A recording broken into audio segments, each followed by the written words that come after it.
Hello friends, कैसे हैं आप लोग? अच्छे होंगे। प्रीवियस लेक्चर में बात कर रहे थे, राष्ट्रीय आय की बात की थी हमने, उसके प्रकारों की बात की थी, जीडीपी, ठीक है, एनडीपी, जीएनपी और एनएनपी की, ओके, और भी फैक्ट्स की बात की थी। आज बात करेंगे हम भारत में राष्ट्रीय आय की गणना की शुरुआत कब हुई, ऐतिहासिक पृष्ठभूमि देखेंगे और आगे बात करेंगे 1951-52 तक राष्ट्रीय आय समिति, ठीक है, नियोजन समितियां कितनी गठित की गई। तो पहला जो आज बात करेंगे हम ऐतिहासिक पृष्ठभूमि पर, राष्ट्रीय आय की जो गणना की जाती है सबसे पहले भारत में किसके द्वारा की जाती है? दादा भाई नौरोजी द्वारा, ठीक है, दादा भाई नौरोजी द्वारा की जाती है। उन्होंने एक पुस्तक लिखी थी, poverty and un British rule in India.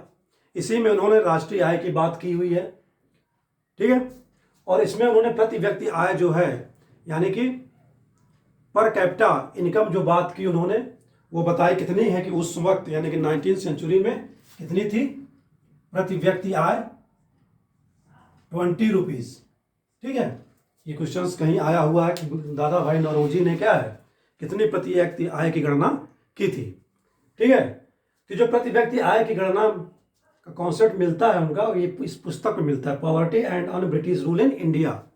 बाकी धन अपमान सिद्धांत, उसकी बात उन्होंने अलग की थी, हमने हिस्ट्री में बात की थी, इंग्लैंड डेप्स टू इंडिया लेख से, अपने ब्रिटिश ईस्ट एसोसिएशन के तहत लंदन में, ठीक है, 1867 में। तो ये पुस्तक उन्होंने कब लिखी थी? 1868 में, याद रखेंगे, 1868 में, ओके। तो राष्ट्रीय आय की गणना करने के कारण सर्वप्रथम इनको क्या कहते हैं? फादर ऑफ इंडियन इकोनॉमी, ठीक है, भारतीय अर्थव्यवस्था के पिता की संज्ञा दी गई है। और भी बहुत सारी उपाधियां हैं इनकी, जैसे grand man, old grand man of India, ठीक है। तो फादर ऑफ इकोनॉमी की किसे कहा जाता है? दादा भाई नौरोजी को। सर्वप्रथम गणना इन्होंने की राष्ट्रीय आय की। उसके बाद भी बहुत से लोगों ने राष्ट्रीय आय की गणना की ब्रिटिशर्स द्वारा, लेकिन इसमें हम बात करेंगे मेनली भारतीयों के, VKRV राव द्वारा, ठीक है, VKRV राव द्वारा कब किया गया राष्ट्रीय आय की गणना? 1930-31 में, ठीक है। क्वेश्चन पूछा हुआ कि सर्वप्रथम वैज्ञानिक पद्धति के आधार पर किसने राष्ट्रीय आय की गणना की थी? वो किसने की थी? VKRV राव ने, ठीक है, सर्वप्रथम वैज्ञानिक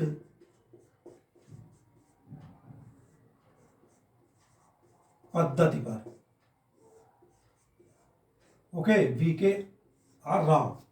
इन्होंने जो प्रति व्यक्ति आय बताई, पर कैपिटा इनकम जो बताया इन्होंने, वो कितना बताया था? 1930-31 के करीब जो गणना की, 62 रुपीज, ठीक है, उस समय 62 रुपीज। तो ये जो 20 रुपए है प्रति माह है कि प्रति वर्ष है? जाहिर सी बात है, उस समय ये 62 रुपीज बहुत ज़्यादा थे, 20 रुपए। ये पर मंथ ना हो, क्या है, पर ईयर्स है, ठीक है। जैसे आज 1,72,000 पर ईयर्स है, जो लेटेस्ट डेटा है उसके अनुसार प्रति व्यक्ति, ठीक है, आय जो है। उसी तरह क्या है, 20 रुपए और 62 रुपए जो है प्रति वर्ष है। ये तो बात हो गई VKR राव की। उसके बाद जब भारत स्वतंत्र होता है तो पंडित नेहरू द्वारा क्या है, राष्ट्रीय आय समिति का गठन किया जाता है 1949 में। राष्ट्रीय आय समिति 1949, सदस्य VKR राव हैं इसमें, और DR गाडगिल, ठीक है, DR गाडगिल। तो अध्यक्ष कौन थे राष्ट्रीय आय समिति के? राष्ट्रीय आय समिति के अध्यक्ष थे PC महालनोबिस, PC महालनोबिस अध्यक्ष थे राष्ट्रीय आय समिति 1949, ठीक है, याद रखेंगे। VKR राव सदस्य और DR गाडगिल क्या हैं? सदस्य हैं राष्ट्रीय आय समिति के, ओके।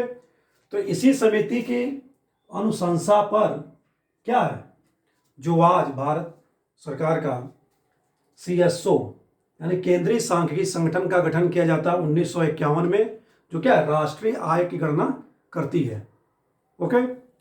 हालांकि CSO अब नहीं है, क्या है, NSO है। ठीक है, CSO और NSSO को मिला के NSO बना दिया गया है। तो राष्ट्रीय आय समिति यानी PC महालनोबिस की अध्यक्षता वाली समिति द्वारा क्या है, उनकी अनुशंसा पर, रिकमेंडेशन पर क्या है, केंद्रीय सांख्यिकी संगठन 1951 इसका गठन किया जाता है, जो क्या है, भारत में राष्ट्रीय आय की गणना आज भी करता है। तो अब ये CSO ना होकर क्या है, NSO है, याद रखेंगे, NSO, यानी कि CSO और NSSO, national sample survey office. ठीक है, दोनों को मिला क्या कर दिया गया, NSO। ठीक है, ये तो बात हो गई इसकी ऐतिहासिक पृष्ठभूमि की, राष्ट्रीय आय की। अब इसमें हम बात करेंगे आयोजन की, यानी कि योजना या प्लानिंग कह लें, भारत में आयोजन, इसकी भी ऐतिहासिक पृष्ठभूमि पर चलेंगे। नेक्स्ट क्लास में हम बात करेंगे 5 ईयर्स प्लान की सारे। ठीक है, तो आयोजन की बात करें तो इकोनॉमिक ड्रेन थ्योरी जो दी गई, ठीक है, सबसे पहले दादा भाई नौरोजी द्वारा ही दी गई थी। इस फैक्ट को याद रखेंगे, नौरोजी, पूरा नाम नहीं, नौरोजी लिखते हैं। तो आयोजन क्या होता है उसके पहले जान लेते हैं हम लोग। आयोजन, प्लानिंग, प्लानिंग किसे कहते हैं, क्या आयोजन करेंगे हम, देश में क्या आर्थिक गतिविधियां, ठीक है, कैसे की जाए, उसमें आयोजन की बात की जाती है। तो आयोजन या योजना की अगर हम डिफिनीशन दें तो उसका क्या होता है, आयोजन में एक उद्देश्य होता है, लक्ष्य होता है, और हमारे पास जो संसाधन है उसका क्या करते हैं, आकलन करते हैं। एक समय निश्चित तैयार की जाती है, एक रणनीतिक रूपरेखा होती है, उसमें एक प्राथमिकता दी जाती है कि हम किस किस सेक्टर में इस वर्ष क्या करेंगे, काम करेंगे। ठीक है, और कौन कौन से संगठन उसमें जुड़ेंगे। तो आयोजना के परिभाषा में बात करें तो एक निश्चित समय अवधि में किसी दिए गए उद्देश्यों एवं लक्ष्यों को प्राप्त करने के लिए क्या संसाधनों का आकलन करते हुए एक रणनीतिक रूपरेखा तैयार करना ही क्या कहलाती है, योजना कहलाती है, उसको आयोजन कहते हैं। ठीक है, जैसे लोग UPSC की तैयारी करते हैं तो अपना लक्ष्य रखेंगे, कितने साल में निकालना है, क्या उद्देश्य, अपना समय निर्धारित करेंगे। ठीक है, क्या क्या उनके पास संसाधन है, कौन सा एग्जाम देना हमको, उसकी प्राथमिकता रखेंगे कि क्या सिर्फ UPSC देना है, UPPCS भी देना है। ठीक है, किस कोचिंग में पढ़ेंगे। योजना बनाना क्या है, इसी को आयोजन कहते हैं, यानी कि एक निश्चित समय अवधि में किसी दिए गए उद्देश्यों एवं लक्ष्यों को प्राप्त करने के लिए संसाधनों का आकलन करते हुए क्या है, एक रणनीतिक रूपरेखा तैयार करना, ये क्या कहलाता है, योजना कहलाती है। ओके, ब्रिटिशर्स द्वारा काफी पैसा भारत से लिए गए, तो इसको जो है इकोनॉमिक ड्रेन थ्योरी नौरोजी द्वारा दी जाती है। ठीक है, इंग्लैंड डेब्ट्स टू इंडिया लेख के माध्यम से, याद रखेंगे लेख, इंग्लैंड डेब्ट्स टू इंडिया 1867 में, 1867 में बात करते हैं, इंग्लैंड डेब्ट्स टू इंडिया, अपने ईस्ट इंडियन एसोसिएशन संगठन लंदन में जब उसकी बैठक होती है 1867 में। तो ईस्ट इंडियन एसोसिएशन की स्थापना कब की गई थी, नौरोजी द्वारा, 1866 में। ठीक है, 1866 में। नेक्स्ट बात करें ऐतिहासिक पृष्ठभूमि में, तो अगले व्यक्ति हैं जिन्होंने क्या पुस्तक लिखे, इकोनॉमिक हिस्ट्री ऑफ इंडिया, आयोजन से related economic history of India, किसकी पुस्तक है, economic history of India, RC Datta, Ramesh Chandra Datta की पुस्तक है। किताबों का नाम याद रखेंगे, RC दत्ता। ठीक है, नेक्स्ट है essay on Indian economy. Essay on Indian economy किसके द्वारा लिखी गई पुस्तक है, जो भारतीय अर्थव्यवस्था से संबंधित है, जस्टिस MG रानाडे। ठीक है, MG Ranade, MG Ranade. Okay, next पुस्तक है the plan economy for India, यानी कि भारत में आर्थिक नियोजन, ठीक है। भारत में आर्थिक नियोजन की जो पुस्तक लिखी गई, the plan economy for India, किसके द्वारा लिखी गई है? 1934 में, 1934 में। इसकी पुस्तक कब लिखी? 1934 में। The plan economy for India M Visvesvaraya द्वारा लिखी गई पुस्तक है। एम विश्वेश्वरैया क्या थे? एम विश्वेश्वरैया उस समय सिविल इंजीनियर थे ब्रिटिश गवर्नमेंट के समय, यानी कि एम विश्वेश्वरैया, ठीक है। इसमें उन्होंने बताया है क्या कि भारत में आर्थिक नियोजन कैसे किया जा सकता है, या 10 वर्षों में भारतीय लोगों के जो आय है उसको दुगना कैसे किया जा सकता है 10 वर्षों में। प्रति व्यक्ति आय जो क्या है दुगना 10 वर्षों में कैसे की जा सकती है, उसकी बात करते हैं अपनी पुस्तक the plan economy for India में, ठीक है। इसीलिए एम विश्वेश्वरैया को क्या कहते हैं? फादर ऑफ इंडियन प्लान, ठीक है, फादर ऑफ इंडियन प्लान, भारतीय आयोजन के या योजना के क्या? आयोजन के फादर यानी पिता कहा जाता है एम विश्वेश्वरैया को। ओके, ये फैक्ट्स याद रखेंगे। नेक्स्ट बढ़ते हैं हम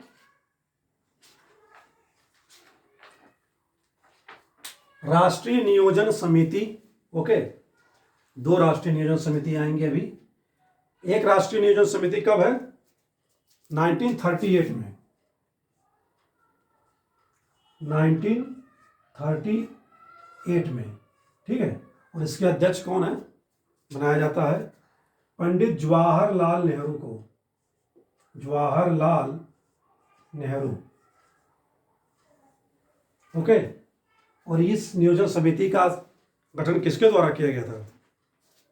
आईएनसी द्वारा, इंडियन नेशनल कांग्रेस द्वारा, यानी कि आईएनसी, इंडियन नेशनल कांग्रेस। 1938 में आईएनसी का अधिवेशन कहाँ हो रहा है? 1938 में ही हरिपुरा, ठीक है। हरिपुरा कहाँ है? सूरत में, ठीक है, ताप्ती नदी किनारे, गुजरात, हरिपुरा। और इसके जो अध्यक्ष होते हैं एसएन बोस। तो इस अधिवेशन में क्या है? भारत में आयोजन प्लानिंग की बात की जाती है, कैसे भारत में आयोजन प्लानिंग व्यवस्था की जाएगी, उसके लिए एक समिति का गठन किया जाता है, राष्ट्रीय नियोजन समिति, ठीक है। और उसका अध्यक्ष बनाया जाता है जवाहरलाल नेहरू को। और ये आयोजन समिति में कितने सदस्य हैं? 15 सदस्य रहते हैं, 15 सदस्य, ठीक है, याद रखेंगे 15 सदस्य हैं। पूछा जा सकता है कितने सदस्य थे पंडित लाल नेहरू की अध्यक्षता में, ठीक है। नेक्स्ट, मुदलियार योजना, ये भी भारत में आयोजन से संबंधित रिलेटेड है। मुदलियार ने दिया था 1941 में, 1941 में, क्रम वाइज चलेंगे, 1941 में। दक्षिण भारतीय अर्थशास्त्री थे उस समय राधा स्वामी मुदलियार, राधा स्वामी मुदलियार। चूंकि इन्होंने भारत में आयोजन अर्थव्यवस्था से रिलेटेड ये योजना प्रस्तुत की थी, इसलिए इनको इन्हीं के नाम पर क्या है, इसको मुदलियार योजना का नाम दिया जाता है। राधा स्वामी मुदलियार दक्षिण भारतीय अर्थशास्त्री थे उस वक्त के, ठीक, 1941 के करीब। ओके, नेक्स्ट क्या? बम्बई योजना या बॉम्बे प्लान कब है? 1944, ठीक है, या इसको टाटा बिरला प्लान भी कहते हैं। अगर बॉम्बे योजना नहीं देता तो क्या देता है? टाटा बिरला प्लान, ठीक है।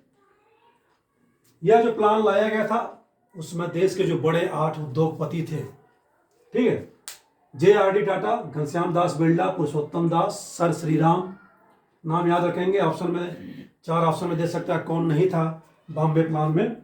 आरदेशीर दलाल, कस्तूरी भाई लाल भाई, TS सर्राफ और जॉन मथाई। जॉन मथाई के बारे में लोग जानते ही हैं। जॉन मथाई कौन है? गणतंत्र भारत के प्रथम फाइनेंस मिनिस्टर थे। ओके, तो स्वतंत्र भारत के प्रथम फाइनेंस मिनिस्टर कौन थे?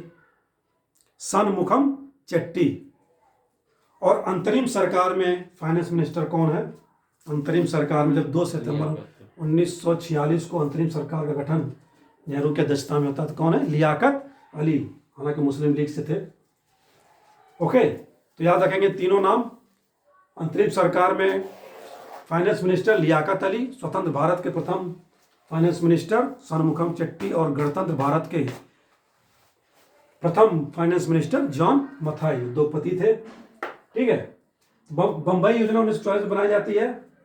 इसमें भी बात की जाती है क्या कि हम 15 वर्षों में प्रति व्यक्ति आय क्या है, पीसीआई पर कैपिटा इनकम कितना करेंगे? 2 गुना। कितना? 2 गुना। ठीक है, प्लान बनाया गया और इसके जो राशि संभावित की गई लोगों द्वारा कितना था? के से बात करते हैं 10,000 करोड़। उसमें बहुत बड़ी राशि 10,000 करोड़ संभावित राशि ऐसी थी। ठीक है, 10,000 करोड़। मेनली जो बंबई योजना का केंद्रीय विषय था वो क्या था? उद्योग और ऊर्जा पर ज्यादा ध्यान देना था। किस पर था? उद्योग और ऊर्जा का। ठीक है, केंद्रीय विषय याद रखेंगे, उद्योग और ऊर्जा। पूछा जा सकता है उद्योग और ऊर्जा। ठीक है, ये तो हो गई हमारी बंबई योजना से रिलेटेड, या बॉम्बे प्लान कह लें, टाटा बिरला प्लान कह लें। ठीक है, 15 वर्षों में दोगुना करनी थी पर कैपिटा इनकम 10,000 करोड़। कुछ भी क्वेश्चन पूछे जा सकते हैं बीपीएससी द्वारा, फैक्ट बहुत पूछते हैं। नेक्स्ट है गांधीवादी योजना। गांधीवादी योजना ये भी कब आया था? इसी वर्ष आया, 1944 में। कौन लाया? जो गांधीवादी विचारों से प्रभावित व्यक्ति होगा, यानी कि नाम है उनका एस.एन. अग्रवाल। एस.एन. अग्रवाल, श्रीमन नारायण अग्रवाल। ठीक है, श्रीमन नारायण अग्रवाल फुल नाम, 1944 में। ओके, तो ये गांधीवादी विचारों से प्रेरित थे एस.एन. अग्रवाल, जिन्होंने क्या किया कि जो गांधीवादी था हस्तशिल्प उद्योग। ठीक है, हस्तशिल्प उद्योग की बात की इन्होंने, और भारी उद्योग के समन्वय पर बात की इन्होंने की। यानी कि जो गांधीवाद है हस्तशिल्प उद्योग का, ओके, हस्तशिल्प प्लस भारी उद्योग दोनों का समन्वय करके क्या है? आर्थिक नियोजन लागू किया जाए, उद्योग पर बल। ठीक है, हस्तशिल्प के साथ भारी उद्योग जो हैवी इंडस्ट्रीज हैं उनको साथ लेकर चलना था। इसमें गांधीवादी योजना में एस.एन. अग्रवाल का ये प्लान था। ठीक है, next people plans. People plans एक पुस्तक थी, जन योजना। किसकी? इसमें भी योजना की बात की गई है, एम.एन. राय की, मनेन्द्र नाथ राय। ठीक है, एम.एन. राय। एम.एन. राय चूंकि क्या थे? साम्यवादी विचारधारा वाले व्यक्ति थे, यानी उनकी इस योजना में क्या है? साम्यवाद दिखाई देगा। ठीक है, समाजवाद दिखाई देगा, यानी कि समाजवाद की जो उच्च शिखर है वही क्या है? साम्यवाद है। समाजवाद का उच्च शिखर ही क्या है? साम्यवाद कहलाता है। और पूर्व राष्ट्रपति कौन थे 2002 से 2007 के बीच में? एपीजे अब्दुल कलाम। इस अवधारणा को क्या है? समाप्त करने पर उन्होंने काफी बल दिया था, समाजवाद या साम्यवाद पर। याद रखें, क्वेश्चन पूछा जा सकता है किस पूर्व राष्ट्रपति ने क्या है? साम्यवाद या समाजवाद को समाप्त करने की कोशिश की थी? एपीजे अब्दुल कलाम। तो चूंकि ये साम्यवाद से प्रभावित थे, समाजवाद भी था। जन योजना मनेन्द्र नाथ राय द्वारा, इन्होंने बात की सहकारी कृषि के साथ आयोजन किया जाए। सहकारी कृषि, सहकारी कृषि में कौन कौन शामिल होगा उसकी बात करते हैं। ये जनता हो और कौन हो? और सरकार, दोनों मिलकर करें। जनता और सरकार मिलकर करें क्या? सहकारी कृषि। तो जन योजना में क्या प्लान था इनका? इनकी पुस्तक जो जन योजना है, पीपल्स प्लान, महेंद्र नाथ राय का। वो क्या है?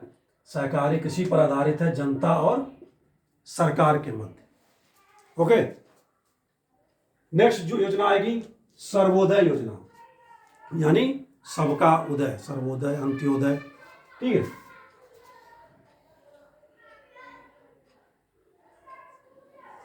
जनवरी 1950 में।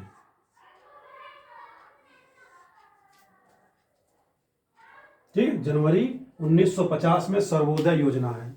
ओके, कौन लाता है? फेमस है सर्वोदय योजना, जेपी। ठीक है, यानी कि जय प्रकाश नारायण, बिहार के बड़े। ठीक है, सर्वोदय योजना किसके द्वारा लाई गई थी? सबका उदय, जनवरी 1950 में जेपी नारायण द्वारा। ठीक है, और इसी योजना का क्या है, भारत का जो 5 ईयर प्लान है सबसे ज्यादा प्रभाव था। भारत के 5 ईयर प्लान पर सबसे ज्यादा प्रभाव किसी योजना का है तो किसका है? सर्वोदय योजना का। याद रखेंगे इसको, सर्वोदय योजना का। 5 ईयर प्लान पर प्रभाव किसका सबसे ज्यादा? सर्वोदय योजना का। ठीक है, अगला है राष्ट्रीय नियोजन समिति। एक बार फिर राष्ट्रीय नियोजन समिति, आजादी के बाद कि आजादी के पहले? 1946 में। राष्ट्रीय नियोजन समिति कब? 1946, 1946 में। इस समय राष्ट्रीय नियोजन समिति के अध्यक्ष कौन है? केसी नियोगी। ठीक है, केसी नियोगी, केसी नियोगी। ओके, केसी नियोगी। और इसी समिति की अनुशंसा पर क्या है? योजना आयोग का गठन किया जाता है। इसी की अनुशंसा पर, रिकमेंडेशन पर योजना आयोग का जो गठन किया जाता है, कब किया जाता है? 28 मार्च 1950 में। कहीं कहीं 15 मार्च 1950 मिलेगा। क्यों मिलेगा? क्योंकि संसद द्वारा 15 मार्च को क्या है? स्वीकार कर लिया गया था। लेकिन जो योजना आयोग द्वारा कार्य शुरू किया गया या गठन किया गया योजना आयोग का, वो डेट थी 28 मार्च 1950। ठीक है, और इसमें जो पदेन अध्यक्ष बनाया गया है, किसे बनाया गया? पदेन अध्यक्ष।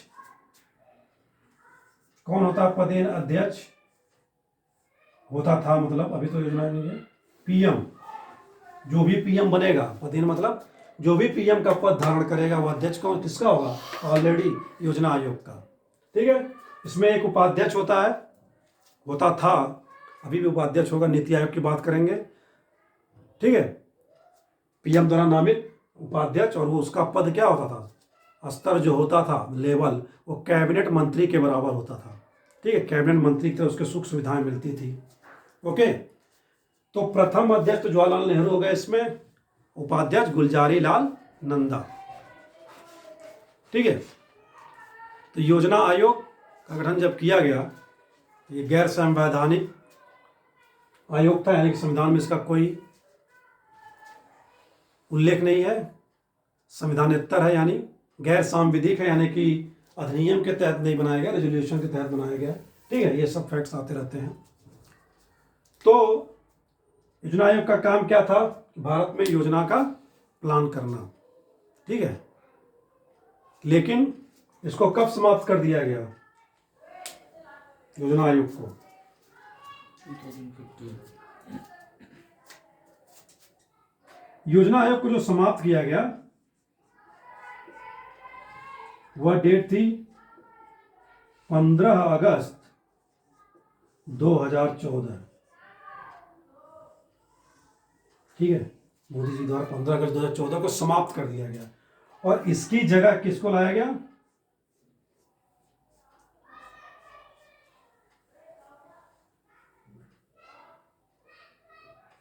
नीति आयोग। कब बना नीति आयोग? 1 जनवरी 2015 को, 1 जनवरी 2015 से क्या है, इसकी जगह नीति आयोग ने काम करना शुरू कर दिया। याद रखेंगे योजना आयोग को जो समाप्त किया गया 15 अगस्त 2014 को है। तो नीति आयोग का फुल फॉर्म क्या है, national institution for transforming India, यानी कि राष्ट्रीय भारतीय परिवर्तन संस्थान, फुल नाम पूछा जा सकता है, Indian institution for transforming India, यानी कि राष्ट्रीय परिवर्तन संस्थान। ठीक है, सेम चीजें हैं इसमें। नीति आयोग क्या है, एक थिंक टैंक है। क्या है, थिंक टैंक। ओके, इसका भी पदेन अध्यक्ष पीएम होता है, एक उपाध्यक्ष होता है। इसमें जो उपाध्यक्ष हैं, कौन है नीति आयोग के उपाध्यक्ष, सुमन बेरी। अध्यक्ष तो मोदी जी होंगे, सुमन बेरी। ठीक है, सुमन बेरी। ये भी सांविधिक इकाई है, गैर सांविधिक इकाई है, संविधानेतर इकाई है, संविधान के इतर है, संविधान में नहीं है। ठीक है, ये बात हो गई नीति आयोग का। इसका भी वही काम है, भारत के योजना से रिलेटेड काफी प्रारूप तैयार करना। ठीक है, एक चीज और कि जो योजना आयोग है या एनडीसी आयोग था, एनडीसी कह रहे हैं, नीति आयोग, जो भी प्रारूप बनाते हैं उसको कौन अंतिम रूप से अनुमोदन देता है, एनडीसी, नेशनल डेवलपमेंट काउंसिल, राष्ट्रीय विकास परिषद। इसकी स्थापना कब की गई थी, 6 अगस्त 1952 में, 6 अगस्त 1952 को। यानी कि जो भी योजना का प्रारूप बनाया जाता है, पहले भी योजना आयोग द्वारा और अब भी नीति आयोग द्वारा, उसको अंतिम रूप से अनुमोदन कौन देता है, एनडीसी। इसके भी अध्यक्ष कौन होते हैं, प्राइम मिनिस्टर। सभी राज्यों के मुख्यमंत्री क्या हैं, इसके सदस्य होते हैं। ठीक है, ये भी गैर सांविधिक इकाई है, संविधानेतर इकाई है, संविधान में कोई उल्लेख नहीं है इसका। ओके, तो ये तो बात हो गई हमारी एनडीसी की। एनडीसी से एक फैक्ट और याद रखते हैं, इसको सुपर कैबिनेट की संज्ञा किसने दी है, यानी कि सर्वोच्च मंत्री परिषद है, क्योंकि सारा काम फिर यही किसी पास होगा। सुपर कैबिनेट एनडीसी को किसने कहा, ठीक है, तो वह कहा के संथानम ने, के संथानम, याद रखेंगे नाम, के संथानम। ठीक है, ये तो हमारी बात हो गई किसकी, राष्ट्रीय आय की गणना और आयोजन की, भारत में ऐतिहासिक पृष्ठभूमि की बात की। नेक्स्ट वीडियो में हम बात करेंगे 5 ईयर्स प्लान की। ठीक है, आज का इतना ही। नमस्कार, thanks for watching the video.